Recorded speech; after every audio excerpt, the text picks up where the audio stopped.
Hello students, good morning. Welcome back to all of you in the online class of Social Studies run by Rajasthan academy Churu. Students, अपना chapter चल रहा था the history of cricket.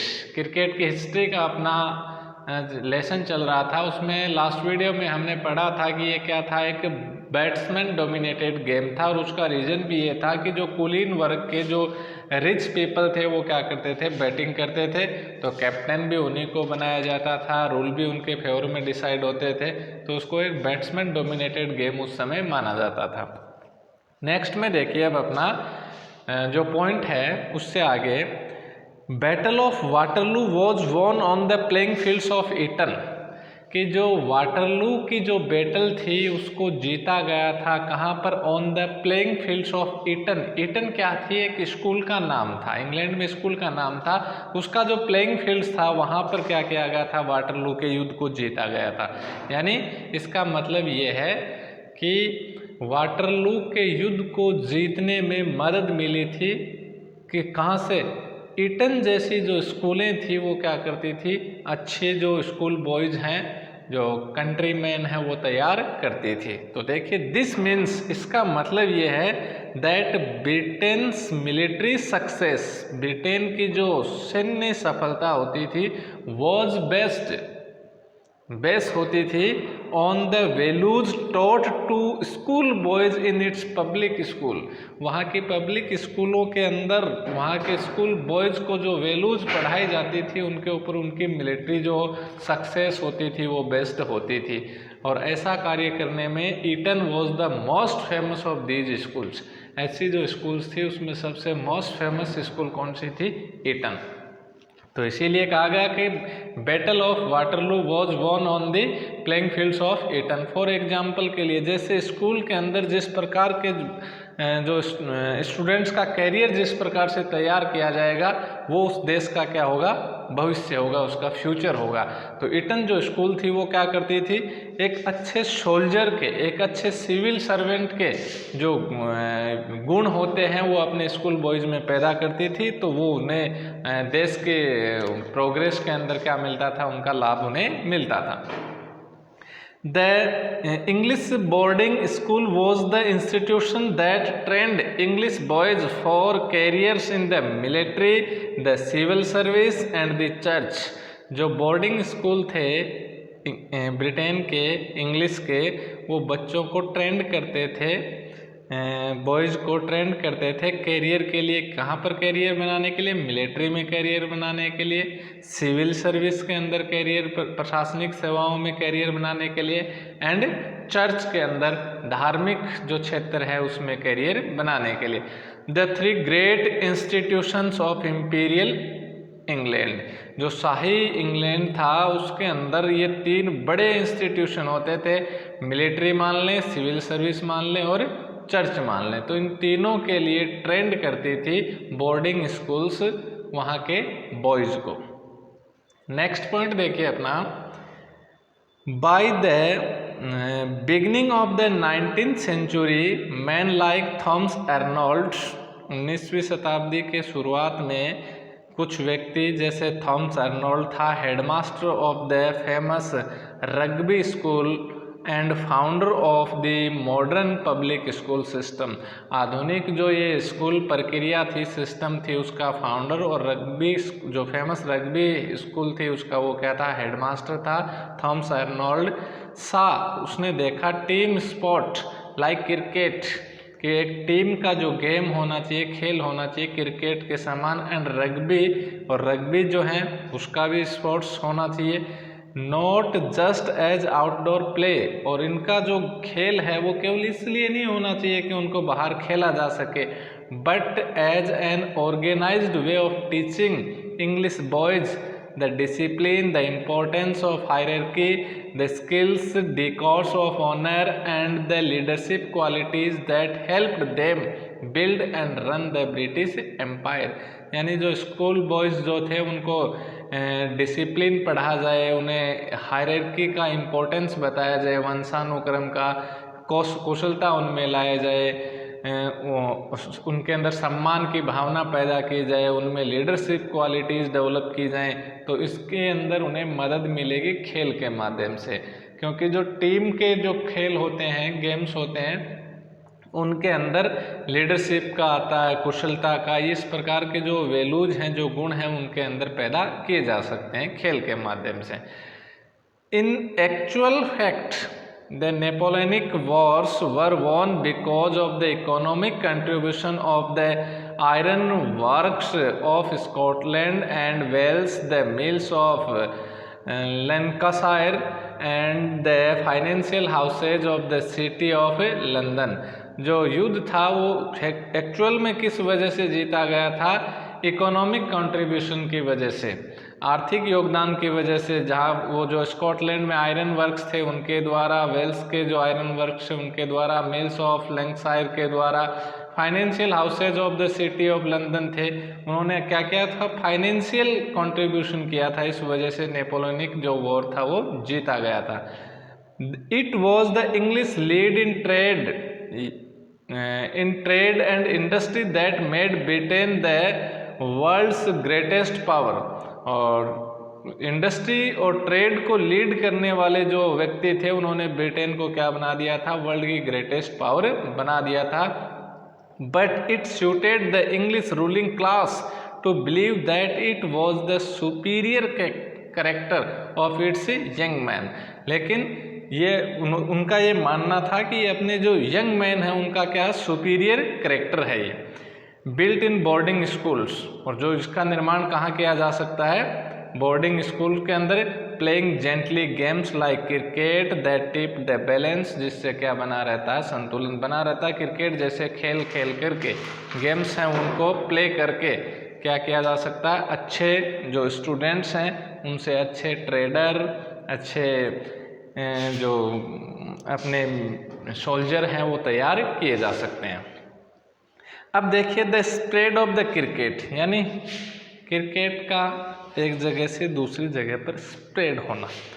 ये था the in colonies जो थी उनमें cricket was established as a popular sport either by white settlers as in South Africa, Zimbabwe, Australia, New Zealand, the West Indies and Kenya. जो colonies जो थे, औपनिवेशिक जो राष्ट्र थे, वहाँ पर क्रिकेट को स्थापित किया गया था। किसके द्वारा? जो वाइट सेटलर्स थे, जो सफ़ेद गोरे लोगों की जो बस्तियाँ वहाँ पर चली गई थी, जैसे साउथ अफ्रीका में, जिम्बाब्वे में, ऑस्ट्रेलिया में, न्यूजीलैंड में, वेस्ट इंडीज़ में और केनिया में, और बाई लॉ लोकल एलिट्स, और वहाँ के स्थानीय जो कुलीन वर्ग थे, यानी जो धनी और सभ्य जो वहाँ के लोग थे, उनके द्वारा वहाँ पर क्रिकेट को इस्टेब्लिश किया गया। जो वहाँ के स्थानीय कुलीन वर्ग थे, who wanted to copy the habits of their colonial masters as in India। जैसे भारत में भी उनके कॉलोनियल मास्टर कौन थे? ब्रिटिश थे, वाइट मैन थे। तो जो कुलीन वर्ग था यहाँ का, वो भी अपने जो मालिक थे उस समय के, उनको कॉपी करना चाहता था, उनकी नकल करना चाहता था, उनके समान वो खेल खेलना चाहता था। तो इसी प्रकार से वेस्ट इंडीज़ में, साउथ अफ्रीका में, जिम्बाब्वे में, या तो जो थोड़े बहुत जो वाइट मैन थे वो वहाँ पर गए, वहाँ पर सेटल हुए, उन्होंने उसको स्थापित किया क्रिकेट को, या फिर अपने जो मालिक थे उनको उनके समान उनकी नकल करना, उनको देख करके उनके जैसे खेल खेलना, ये कुलीन जो लोग थे वो अपना क्या आप समझते थे? उसमें सुपीरियरिटी समझते थे, तो उन्होंने उसे शुरू किया था। While British imperial officials brought the game to the colonies, और जो ब्रिटिश इंपीरियल ऑफिशियल्स थे, अधिकारी थे, वो उसको जो कॉलोनीज थे उनके अंदर इस गेम को लाए। They made little effort to spread the game, उन्होंने थोड़ा प्रयास भी किया इस गेम को स्प्रेड करने का, स्पेशली इन कॉलोनियल टेरिटरीज, जो अपने औपनिवेशिक क्षेत्र थे उनके अंदर उन्होंने थोड़ा इसको स्प्रेड करने का प्रयास भी किया था। तो ब्रिटिश इंपीरियल ऑफिसर, शाही जो अधिकारी थे, वो उसको लेके आए औपनिवेशिक देशों में, और वहाँ पर उसे थोड़ा फैलाने का प्रयास भी उन्होंने किया। Playing cricket became a sign of superior social and racial status. Cricket खेलना किसका संकेत बन गया था? एक उच्च सामाजिक और जातीय प्रतिष्ठा का संकेत बन गया था। And the Afro Caribbean population was discouraged from participating in organised cricket club. जिन क्रिकेट क्लबों को ऑर्गेनाइज किया गया था उसमें एफ्रो कैरेबियन जो पॉपुलेशन थी वो उसमें पार्टिसिपेट नहीं करती थी, वो डिस्करेज होती थी। Which remained dominated by white plantation owners and their servants. क्योंकि जो क्रिकेट क्लब थे उसके ऊपर किसका डोमिनेशन था? जो वाइट ओनर्स थे उनका और उनके सर्वेंट्स का था। तो इसलिए जो एफ्रो कैरेबियन पॉपुलेशन थी वो उसके अंदर पार्टिसिपेट नहीं करती थी। फिर देखिए, The first non-white club in the West Indies was established towards the end of the 19th century। 19वीं शताब्दी के अंत में पहला जो नॉन वाइट क्लब है वो वेस्ट इंडीज़ के द्वारा स्थापित किया गया। And even in this case its members were light skinned mulattoes. Mulattoes होते हैं जो अफ्रीकन और यूरोपियन लोगों के जो मिक्सचर होते हैं, यानी हल्के रंग वाले व्यक्ति जो न तो ज़्यादा ब्लैक हो न वाइट हो, जिसको आप व्हीटिश मान सकते हैं, तो वो थे मुलोटोज। तो उनके द्वारा लाइट स्किन्ड थे वो, तो उनके द्वारा इस क्लब की स्थापना की गई। Despite the exclusiveness of the white cricket elite in the West Indies the game became hugely popular in the Caribbean. जबकि ये जो गेम था उसके अंदर सब ज़्यादा प्रभाव किसका था? वाइट क्रिकेट एलिट थे, कुलीन वर्ग थे, सफ़ेद रंग वाले। लेकिन वेस्ट इंडीज़ के अंदर फिर भी ये गेम कैरिबियन जो लोग थे उनके अंदर अत्यधिक ज़्यादा पॉपुलर हुआ। At the time of their independence, जैसे जो वेस्ट इंडीज़ स्वतंत्र हुआ, इंडिपेंडेंस के समय many of the political leaders of Caribbean countries like Forbes Burnham and Eric Williams saw in the game a chance for self respect and international standing. जैसे वो independence हुआ तो वहाँ के जो पॉलिटिकल लीडर्स थे उन्होंने एक अवसर देखा इस गेम के अंदर कि इसमें क्या होगा, अपनी सेल्फ रेस्पेक्ट भी होगी और इंटरनेशनल एक स्टैंडिंग भी होगी, इसलिए उन्होंने इस खेल को खेलना जारी रखा। When the West Indies won its first test series against England in 1950s, 1950 में वेस्ट इंडीज़ ने अपनी पहली जो टेस्ट सीरीज थी वो इंग्लैंड के खिलाफ जीती।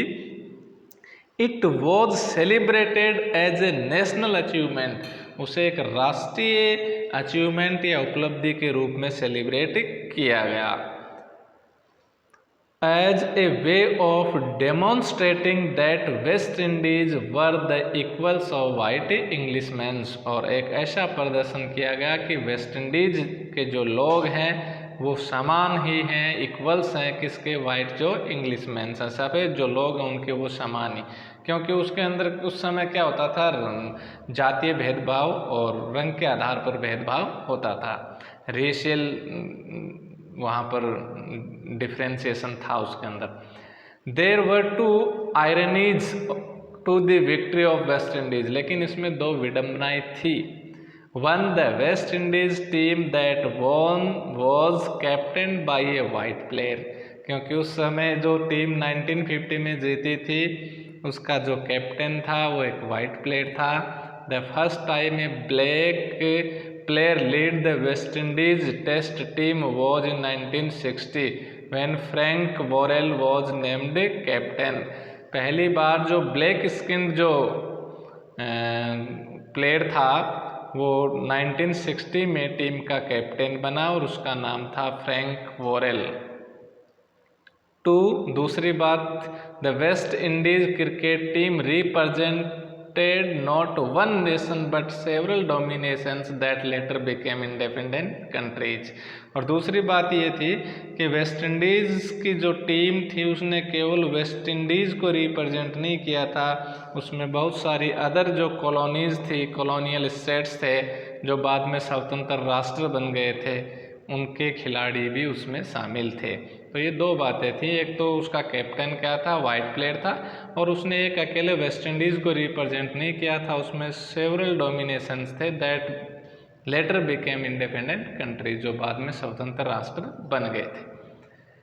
Through the early history of Indian first class cricket teams were not organized on geographical principles, and it was not till 1932 that a national team was given the right to represent India in a test match।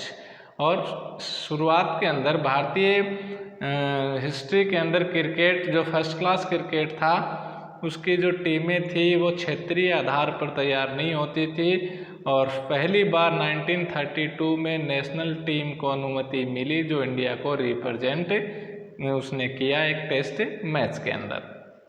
अब देखिए geographical जो principles थे उसके आधार पर team नहीं तैयार हुई, तो किसके आधार पर तैयार हुई? क्रिकेट, रेस एंड रिलीजन, जाति और धर्म के आधार पर क्या हुई? टीमें तैयार हुई। तो इसमें देखिए cricket in colonial India was organised on the principle of race and religion. जो क्रिकेट की जो टीम तैयार की गई वो जाति और धर्म के आधार पर तैयार की गई। इंडिया में पहली जो टीम थी, the first record we have of cricket being played in India is from 1721। पहला जो रिकॉर्ड है इंडिया में क्रिकेट खेले जाने का वो है अपने पास में 1721 ये रिकॉर्ड है पहला। देखिए द फर्स्ट इंडियन क्लब था वो कहाँ था? द कलकत्ता क्रिकेट क्लब था, वॉज एस्टाब्लिश्ड इन 1792। जो क्रिकेट क्लब इंडिया में स्थापित किया गया पहला, और कहाँ? कलकत्ता में वो था, 1792 में एस्टाब्लिश उसको किया गया।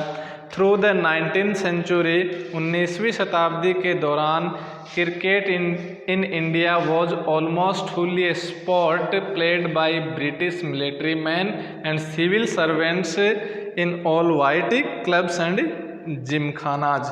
पहली बार जो शुरुआत में 19th सेंचुरी के अंदर जो क्रिकेट खेला जाता था इंडिया में वो लगभग ब्रिटिश जो मिलिट्री मैन थे उनके द्वारा, या जो सिविल सर्वेंट्स थे तो इन ऑल वाइट क्लब्स थे उनके अंदर, और जो जिमखानाज थे उनके, यानी जो बंद जो एरियाज उनके ग्राउंड थे उनके अंदर ये खेल खेला जाता था।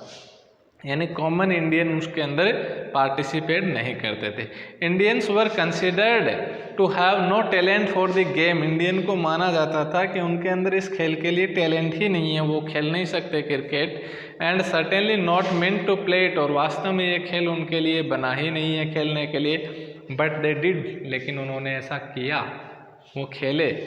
The origin of cricket, that is cricket played by Indians, are to be found in Bombay, and the first Indian community to start playing the game was the small community of Zoroastrians और the Parsis। India में पहली बार जो cricket खेलना start किया गया वो बॉम्बे के अंदर किया गया, और जिस समुदाय ने इसे खेलना शुरू किया वो एक छोटा सा समुदाय था जिसको हम पारसी समुदाय कहते हैं। यानी जो अपने ये टाटा जो हैं, रतन टाटा ये वगैरह, ये पारसी समुदाय के व्यापारी थे, धनी व्यापारी थे, उन्होंने सबसे पहले क्रिकेट खेलना शुरू किया।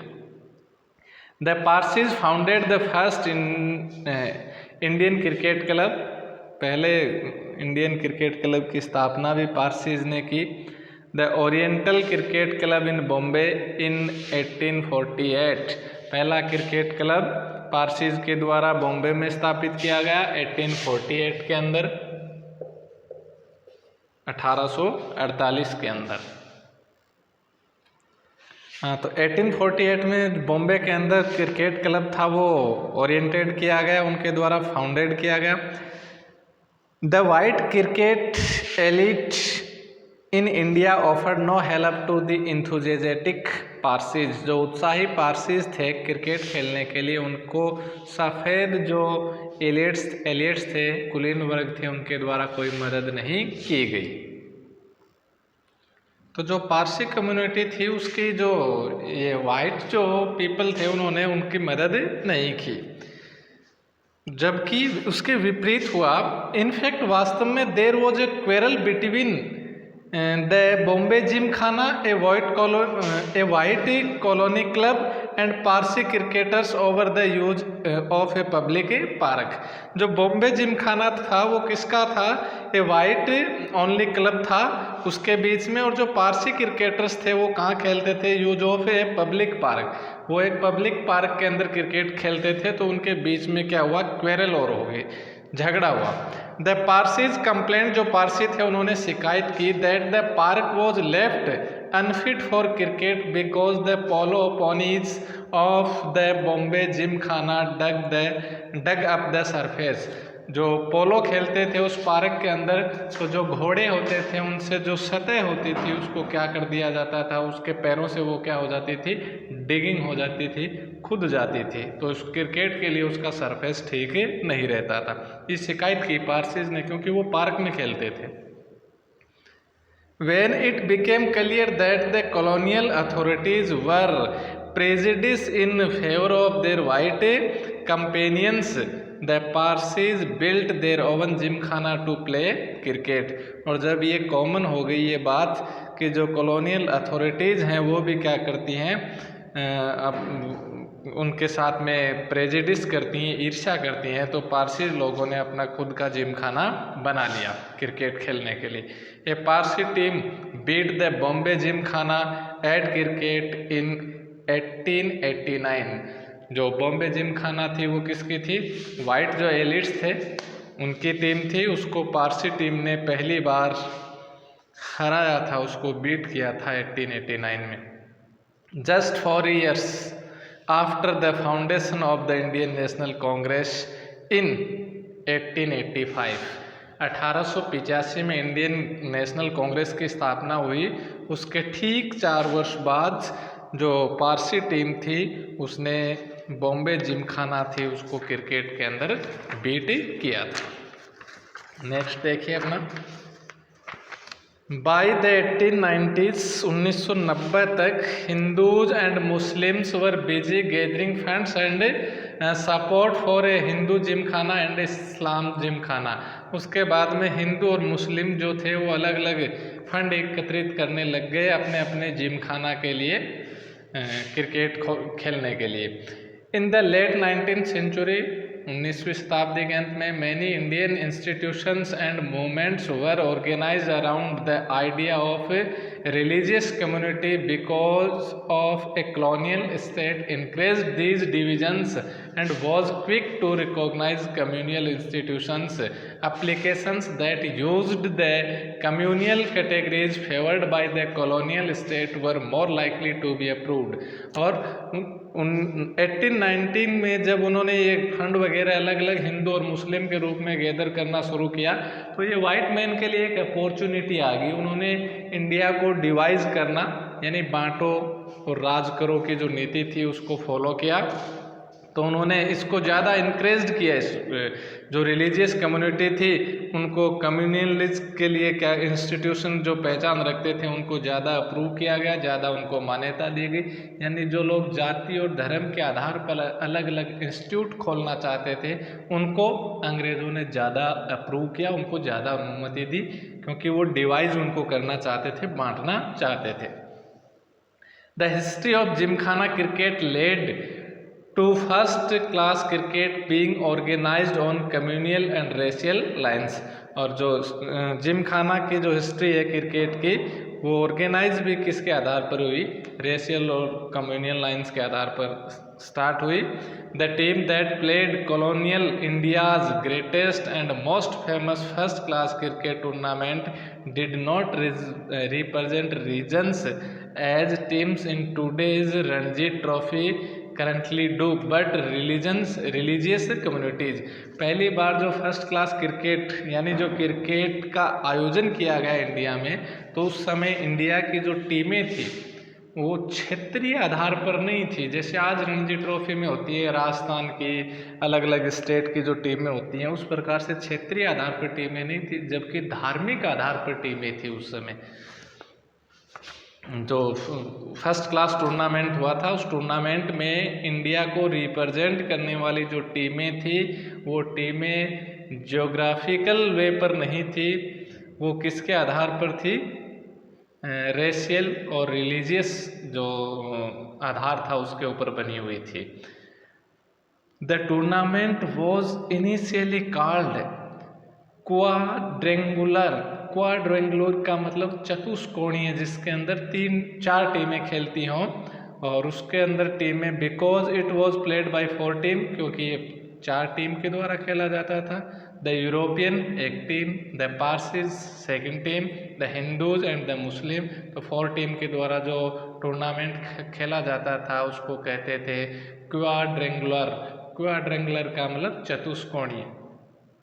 लेटर बिकेम पेंटागुलर, अंत में वो पंचकोणीय बन गया।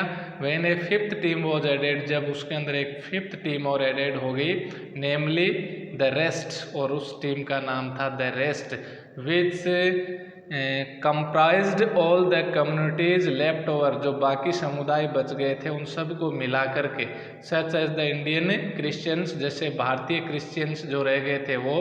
फॉर एग्जाम्पल के लिए विजय हजारे जो था एक क्रिश्चियन था, प्लेड फॉर द रेस्ट, वो किसके लिए खेला था, जो रेस्ट टीम थी, यानी जो बाकी की कम्युनिटी बच गई थी हिंदू मुस्लिम और पारसी को छोड़ करके, उन सब को मिला करके, इनको छोड़ करके बाकी कम्युनिटीज को मिला करके जो टीम बनी थी उस टीम का नाम था the rest.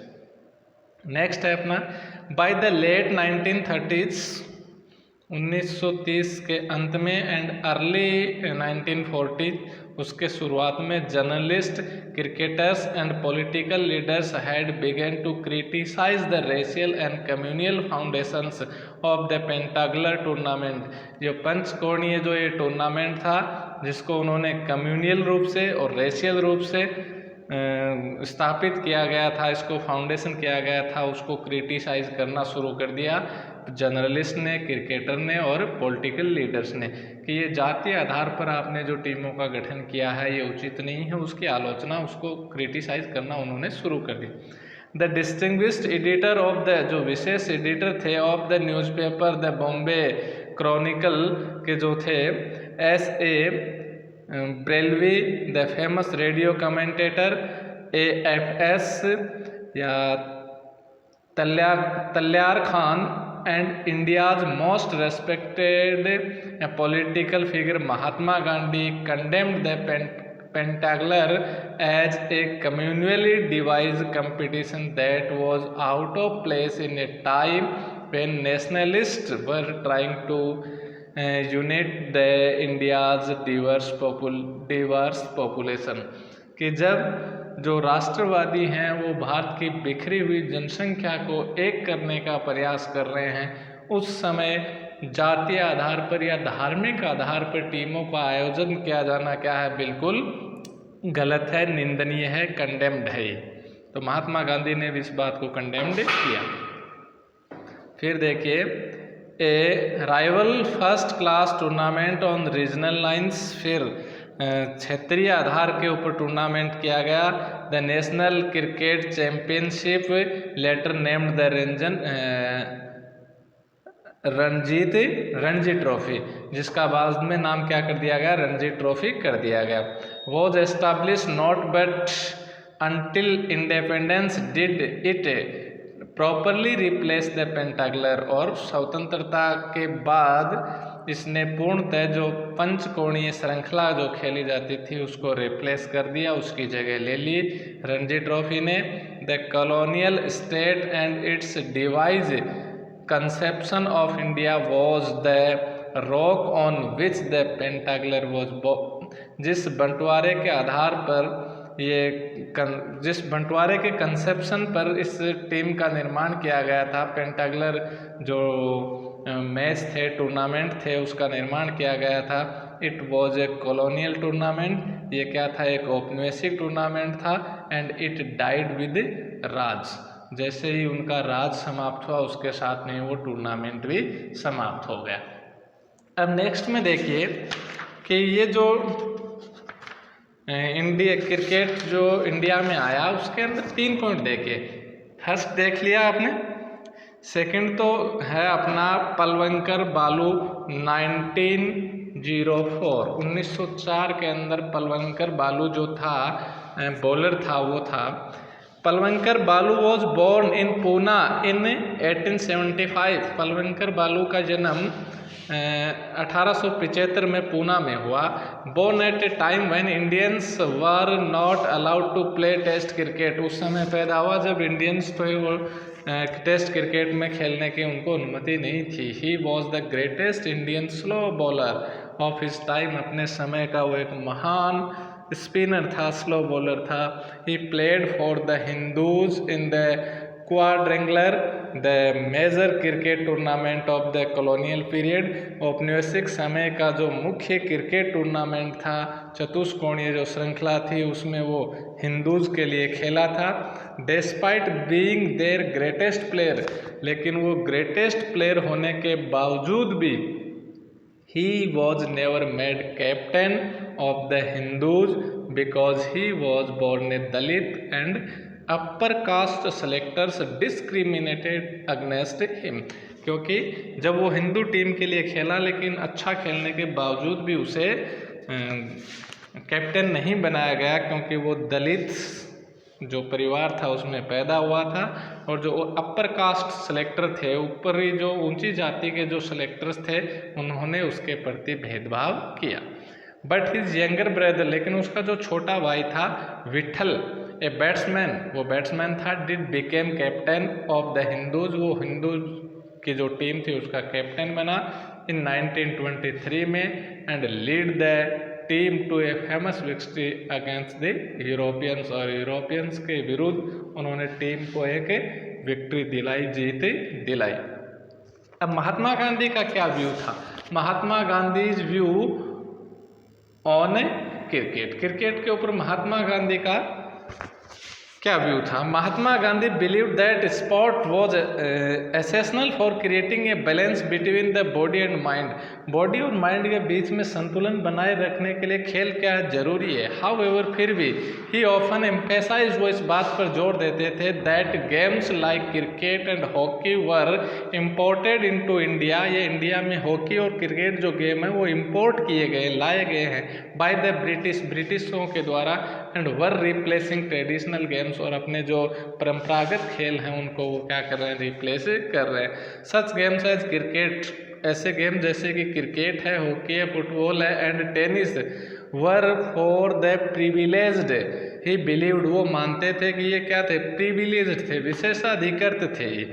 They showed A colonial mindset and were A less active education. और उसके अंदर आपका जो माइंडसेट है वो क्या दिखाता है, यदि आप क्रिकेट को फॉलो करते हैं, आज भी कॉमनवेल्थ खेलते हैं, तो आपका माइंडसेट है वो क्या, औपनिवेशिक है। आज भी आप इस बात को स्वीकार करते हैं, वो बात आज भी आपके माइंड में है कि ब्रिटिश जो थे उन्होंने यहाँ पर रूल किया था। और इसके अंदर एक्टिव एजुकेशन होती है वो लेस होती है than simple exercise of those who worked on the land. जो भूमि पर कठिन परिश्रम करते हैं उनके लिए क्रिकेट वगैरह का जो खेल है वो क्या होती है, बिल्कुल सिंपल एक्सरसाइज होती है।